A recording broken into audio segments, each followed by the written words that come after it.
Yan. Gawin mo yung sasabihin ko ha. Sumakit ang tiyan. Galing. Very good, very good. An. An, anong Tagalog ng begging? Begging? Nagmamakawa o nang lilimos? Anong Tagalog ng under the bridge?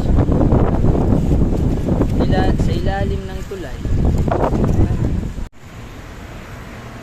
Sarap ng wallet.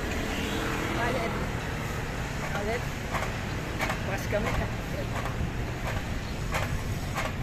Bagot pa. Wallet.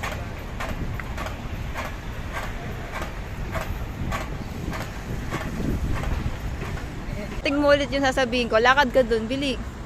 Lakad ka.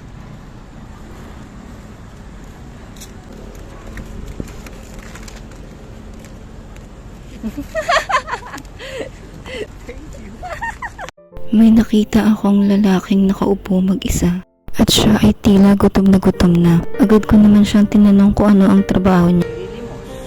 at kung saan nga siya nakatira. Ilalim ng tulay. Sobra akong naawa at naantig ang aking puso sa sitwasyon ng lalaking ito. At kaya naman hindi ako nagdalawang isip at binigyan ko siya ng pera para kahit papano may panggastos siya. At inabutan ko na rin siya ng kanyang pantawid gutom. Masaya ako dahil baka sa mukha niya ang kasiyahan. You're welcome kuya, ingat ka.